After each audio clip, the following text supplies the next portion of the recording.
Sir, I want to contradict one statement that you have said that we don't learn ethics day to day in our school. But in my opinion, ethics we learn day in and day out, subconsciously. We will not be conscious enough to know that this is what we are learning. So how to handle these quotation-based questions in section A? I remember asking me the same question in 2020 mains when I was writing the first time. Sir, these quotes are not, I am not even understanding what is the point of writing.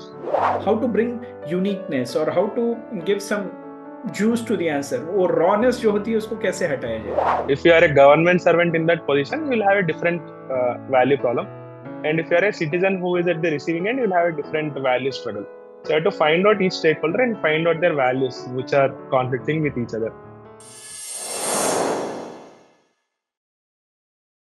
So Ashwin, we have seen that from last time you gave this exam, you qualified, you topped this exam in the year 2021 with rank 235. And now this year 2023, we have secured rank 148. So we have seen a good jump in your GS mains marks. And especially we have seen in GS2, you have got 124. In GS4, you have got 131. So if we talk about ethics especially, so ethics, you have seen improvement. Last time your marks were 114 in ethics, as far as I remember. So I will ask certain questions which will help our aspirants, which will help our viewers and the students to get perspective about ethics and to learn from you.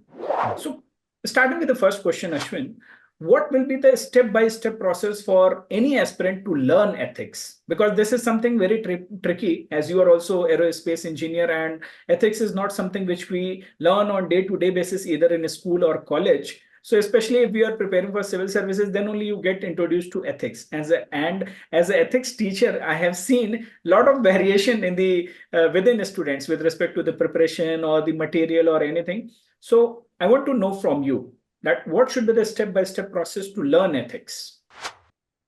Sir, I want to contradict one statement that you have said that we don't learn ethics day to day in our school. But in my opinion, ethics we learn day in and day out, subconsciously. We will not be conscious enough to know that this is what we are learning. Very So, true. so we have to, we are, it is, ethics is there in our heads only. All the value systems that you are learning from your childhood. Say, for example, you see some stolen item, some item that is there on road. You will not take it and keep it in your pocket. You'll go and give it to some police station or someone nearby, and you'll try to find out who is the owner. So these also one kind of a value that you are being taught from your childhood. So for me, in the starting, I could not understand what the subject is trying to test us for, because everyone has the same, almost same set of values around us, but we don't know how to express our things that we know subconsciously. So that is the where the entire effort goes into place. So first and foremost is to understand what is ethics, what is right or wrong. Then the ethics are driven by some values. So we as an individual should understand what are the values that are important for us and where did we learn these values from. So once these are done, you will understand what is the value system and where we are learning from. Then you should understand if you're a civil servant, what are certain values that are needed. So these are clearly mentioned in our syllabus itself. So what we have to do is for each value, try to make one line statement. What does that value mean to you? So for example, integrity. Try to find out the definition of integrity. And while trying to find out, try to just see the differences. What is the difference between honesty, integrity, etc. And at every value, try to pick up one example. This example should be from some civil servant's life or some politician's life. And this time for me, that huge jump happened because I added one more layer of example, which is from mythologies. So I used to pick up some examples from mythological characters. For example, there are examples from not the known examples. Like all of them, most of them might write about Lord Krishna. But if you can go one step down, you can write about Vidura. Vidura is brother of Panduranga. And also you can write about Vibhishana, the brother of Ravana, where both of them stood for the value of duty. For example, Vibhishana, even though he is fighting against the evil, but he came and informed Rama about some things in between when the war is going to happen. So here he's standing towards the duty. So if you can find certain examples for each thing, you can add them. So this was given to me by one of the toppers from 2019. He was posted in Guntur. So once I met him, so he gave this idea that, yeah, you can add these things. Yeah, it gives a new perspective. That is one thing that I worked upon. Sir, after that, there will be some key repeating factors in GS4. For example, every alternate year we'll get a question on code of ethics and code of conduct. So try to make standard answers for the same. So this is how we should prepare for GS4 and make notes. Very good, very well said that ethics is everywhere in our surrounding. It is there in our school life, college life. It is just that we don't pick them up. जो exam orientation या जो subject orientation होता है वो नहीं होता है. And let me tell you, as you know me, teaching ethics also, Ashwin. So we start from this point only, that how Yes, to sir. relate ethics from your surrounding, from your school, from your teachers, from your family. And that is the starting point. So the students who are listening to this, ethics is everywhere. This is the message by Ashwin, and we need to develop that perspective. We need to be more sensitive, and we need to be aware towards those value system or those keywords, if you want to say. Yes, sir. Ashwin, how to develop exam orientation? Reading is one thing, but developing exam orientation, especially for ethics, is another aspect. GS हम पढ़ते रहते हैं, GS हम books में भी पढ़ते हैं, prelims के लिए भी पढ़ते हैं, but how to develop a specific exam orientation for ethics? Sir, for in ethics, the best thing is most of the questions are repeating from your previous years in the theory part. So the best source to get the questions is from the previous year questions. So what I used to do is I used to pick up the last ethics from 2014 and try to read upon them if there is anything. So whenever I'm reading, I used to add examples whenever it is possible, whatever new example that used to come. So that I used to add in between. And same as GS, I used to follow the IBC format only in ethics also, for introduction, body, and conclusion. In introduction, I used to write what is asked in that question. For example, if they ask what is code of ethics, so I used to introduce with what is code of ethics. Then the body part, I used to write in different dimensions. What is the need of code of ethics? How is it different from code of conduct? So these dimensions will bring the depth in your answer. So you have to know how this point is related to the other aspects in your syllabus, and you have to compare with them as one aspect. And there will be some issues also. The code of ethics is not foolproof. There are some issues or some small gaps. So you have to write those in the end. And in the conclusion, if you can write some philosopher name or some committee which is giving this idea of code of ethics, it will be very efficient also. Makes sense. And gold mine, PYQs are gold mines. Definitely, you have to take care of the PYQs, and you have to follow a structure. You have to practice, as Ashwin has told. But Ashwin, one thing which many of my students are struggling, or in fact, many of my students have achieved this year, as you have seen, you yourself, you have got 131 marks. Another student of mine ranked 284, Tushar, he has secured 133 marks. Many of my students have secured in 130s and 120 plus. But how to get, since we are talking to you, how to get this 130 plus range? Because 100 plus it is fine, you were there 114 last year, but how to shift from 130 120 110 to 100 plus to 130 range? Definitely few things you have already told, but I would like to you to give a special focus on this. So there are some small changes that are done in this exam, sir, not very huge, because this time I had some time to improve upon. One thing that I make sure is that in every ethics answer, I'll try to quote at least one philosopher who is related to the topic. Because I think in GS4, this is one differentiating factor. If you are writing something on ethics, you can quote some philosopher. He can be an Indian philosopher or some Western philosopher. Apart from that, as I told in examples, I took some examples from mythological characters. And coming to case study part, so even in case study, I make sure that when I'm writing some alternatives, for example, they may ask you to write 4 or 5 alternatives.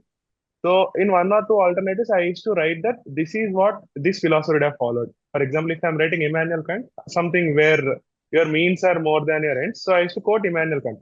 So if you follow your means properly, then ends will be good. Or you can quote Gandhiji in some of the cases. So in such a way, I used to write 1 or 2 things, and if possible, I also used to do this also.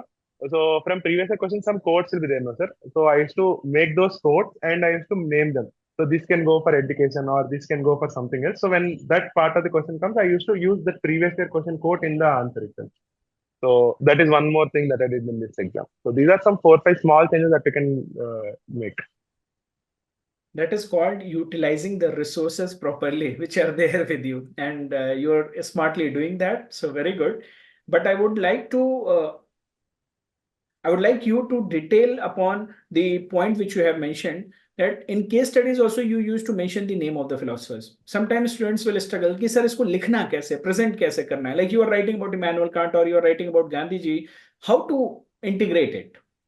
कुछ बार बच्चे जो हैं bracket में डाल देते हैं. Sometimes they take the help of them to explain. So how to substantiate or how to use them in the answers in the case studies. So basically in most of the case studies, we are putting in some situation. The situation where they'll ask you what are the options that you have. So I used to write down 4 options. One is definitely the one you have to pick up, and 3 other options which are on a dicey side. So I used to write that option and briefly explain about that option, why I have taken this. And in the last, I used to write in a separate paragraph. Like Immanuel Kant in his deontological theory, what he had quoted that if you follow this, it is also ethical. But I think in this condition, this may not be the suitable solution because, and I used to write 1 or 2 additional points regarding the case. Similarly, when I'm different or when I'm not saying that this is the wrong answer, I used to write, even though this philosopher told this, but in the situation which he had told might be true. But in this case, it is not true. So this is one thing that I used to do, sir. And in some cases, I used to write an example also. For example, if this civil servant had done this because of this value, and we can also learn from this. So these are some small things that I have to integrate. Nothing much, sir. Just I used to write how it is to change from situation to situation. Integration will come organically. I think if you write more, this will not be a struggle. In the first case, you'll be having some issues, but by writing, you can get the flow. I did not consciously think how I integrated, but with small improvements, because every time I write an answer, someone or the other will evaluate and they might give some input. So regarding their input, I used to take it with a pinch of salt. If I add this, what will happen? So based on those improvements, I include upon, and I think it organically came while I'm writing answer. That's the beauty. You need to practice. And you also mentioned one aspect that you used to write, somebody used to evaluate. What I have seen in all these years कि ethics जो है ना, एक ऐसा subject है जिसको students या तो बहुत ज्यादा सीरियसली लेते हैं या बहुत ज्यादा इग्नोर करते हैं. Sometimes they will ignore till the last कि ठीक है, ethics we can manage, we will see previous year question, we will write and we can manage. One is this approach. Other approach is somebody is writing on daily basis, practicing on daily basis, practicing all the PYQs. So what is your advice on taking the help of a mentor or teacher, especially in ethics or writing? So how students should see this or what they should do? Optimum क्या होना चाहिए? Both the ends are very extreme, sir. I think ethics should be treated like essay only. Like how we write essay in weekends and how we study for it. I think GS and optional we can do on weekdays. Pura, we can give it for that in this 3 months. And in weekends, you can focus on half day essay and half day ethics. So you can focus on previous year questions, what are notes you have made. And I think this is one sweet spot that you can hit. And in ethics, I generally feel that you need someone to check your answers, because in GS, even though you write something or other, you can write. But in ethics, you need to write in a certain pattern of answers, like how to inculcate values. What is the difference? Because the differences are very minute. Because honesty and integrity, what is the difference? It is only in public and private matters, you have to do the same thing. So such nitty-gritties or such small differences is what makes the differentiating factor, I believe in. So there, I think faculty or some mentor can help you. But I think the effort that you should put in will be more in ethics also, because you should think more. In GS, you'll mechanically write answers, but here you have to think, what if I am in that situation? So for the new aspirants, they can do this, sir, which my teacher once in school told me. So whenever you're reading some newspaper or following some article where some civil servant had done this or some politician had done this, you keep yourself in the shoes of that politician. Why would he have done the same? Or what is the differentiating factor that he took that extra mile? If you are there in that position, will you take that extra mile? So these are the things that you will think on ethics. So if new aspirants, they can do the same thing. So they can understand the picture holistically rather than just from the exam perspective. Very true. And in fact, Aswin, whenever I take ethics classes and we take the first session of the case studies, how to write case study, the first point I tell students, close your eyes, imagine in that situation what you will do. Since we all come from different background, different education background, region, religion, and everything. So our response will be very unique, will be very different. And precisely that is what is going to make our answers also very unique. Yes. Okay, close your eyes, my value system, my religion, my education. and your exposure will make your answers unique. So there is no need to follow a set pattern that, okay, this has to be written. You follow yourself. You follow what you will do in that particular situation. So this is a very, very important advice by Ashwin, and precisely this is what we do in our classes as well. Ashwin, the next tricky component of ethics paper is that ethics paper is considered as the lengthiest paper. So how to handle it? The section A, section B, how much time to devote to section A, to section B? ये time management exam में कैसे करना है? So regarding GS4, in every ethics paper or in every GS answer, I used to write the first 5 questions of 10 markers in 35 minutes. That is until 9:35. So this habit I inculcated so that I will get into the habit of writing answer. So I used to do it for the same GS answers. Then I used to write case studies. So in case study, there are 6 case studies. So for each case study, I used to take 15 minutes. So it is 1.5 hours. So there will be some 5 to 10 minutes extra in case studies because it is lengthy and I have to read more. So it used to take me around 11 or 11:10 before I complete the case study part. So now I am left with 50 minutes and I used to write the remaining 9 questions uh, in the first part, section A. So generally, one 10-mark question should take 7 minutes. So here you don't have the luxury of 7 minutes. In the last, you should complete it by 6 minutes. So what I used to do is I used to pick up those questions where the application of mind is more. For example, in the quotes or anything. So that I used to complete in the first 20-25 minutes. So I'll write some 4 or 5 questions in that 20-25 minutes where you need the application of mind. You have to think what he's trying to convey. Then in the last minutes, I used to write those answers which are mechanical to write. For example, you'll be prepared with these answers. Like there'll generally be one or three questions which are very repetitive kind of thing, which are almost prepared. You have to just blurt it out. So there I used to increase my speed and blurt the answer, which I already written in many of the test series or somewhere. So I know the structure. So this example should go here. This should be the antithesis, everything. So those I used to cover up faster. So these are how I used to manage ethics, sir. And one more thing I forgot to add when I'm saying about case studies is, in case studies, we used to follow the stakeholder approach, sir. We'll take out all the stakeholders. So when you are writing the points, you just don't write it in unidimensional. Not write for only one stakeholder. Try to cover it for other stakeholders also. So that will give the differentiating factor. Good. And I think even after listening to you, without practice, if you go to the examination, then definitely you should not do that because it will be suicidal. So do practice whatever Ashwin has told. Abhi time hai, abhi practice karna important hai usko, like balancing the time in your mock tests. Now, Ashwin, 2 things which disturbs a student. One is how to handle quotation based questions. ये तो हम लोग class में कितनी बार भी मैं structure दे दूं, हर बार students इसके साथ एक नए पर्सपेक्टिव के साथ आ रहे हैं, सर कोटेशन वाले क्वेश्चंस नहीं लिखे जाते हैं. So how to handle these quotation based questions in section A? I remember asking me the same question in 2020 mains when I'm writing the first time. Sir, these quotes are not, I am not even understanding what is the point of writing. So then you said one thing. In every quotation, you try to break down. So there will be some values that are hidden inside the quotation, why they're asking you that. So try to find out that value or that principle what they're focusing upon, and then make it as an ethics answer only. So that is the first thing. So for quotes, I used to break down and find those values. So once I know that this is what they are trying to convey, and most of the quotes will be against your value system. For example, there is this quote, no, sir, that you always think that saying lies is bad.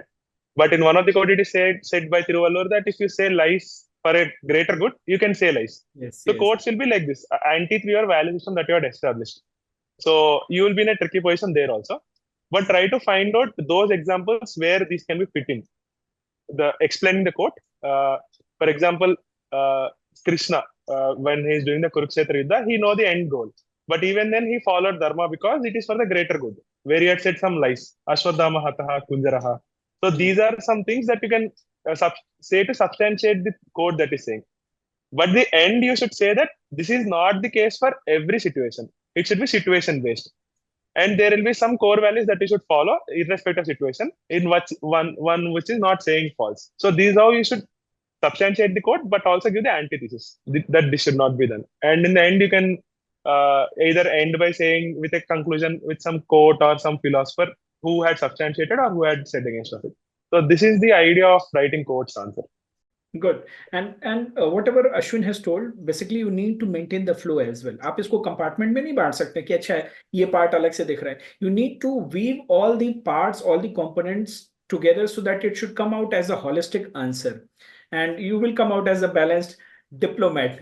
तो वो आपको अपनी diplomacy answers में दिखानी होती है. Ashwin, nowadays we are seeing that especially in the case studies, we have observed from last 2 to 3 years, एक बड़ी static type की case study आ रही है, एक fixed structure में case studies आ रही हैं. 3-4 parts will be given, you have to write about all the 3-4 parts. So how the student should manage such kind of case studies, especially आगे change भी हो सकता है, this year we can see a change or next year. But if we talk about the present case pattern of the case studies which UPSC is asking, how to handle it? How to bring uniqueness or how to give some juice to the answer, वो rawness जो होती है उसको कैसे हटाया जाए? Sir, as I'm saying from the starting, so one structure in case study that you're having is that we'll start with stakeholders. So each stakeholder will have some value conflict. If you are a government servant in that position, you'll have a different value problem. And if you are a citizen who is at the receiving end, you'll have a different value struggle. So you have to find out each stakeholder and find out their values, which are conflicting with each other. So then when you're writing answer, you write the options in such a way that each stakeholder's value conflict can be addressed. Okay, when this is done, sir, then we can, as I said earlier, we can substantiate with some philosopher or with some example. For example, there is one case study for the last 2 or 3 years coming about mob violence or where we have to control crowd. So in one of the examples in Bangalore, DC, during COVID time, he started playing the national anthem, where everyone stood still for some time. So such are some innovative things that are done by different civil servants. So you can quote them. So this is one thing that you can do. And apart from that, all the case studies will have some or the other relevance from government documents. So all the acts that are going to do are against code of conduct or it is pro code of conduct. So you should write why you have to follow the pro code of conduct. In short term, it may be looking like you are doing some good only, but in long term, there might be some effect. So these are the things that you can bring in. And although most of the case studies now 2 to 3 are coming as the same value conflict. So you'll be having value conflict between empathy and rule-based orientation. But the thing is, you have to give more weightage to empathy because as a civil servant, so these are the nuances that you should understand where you have to bear your weight on.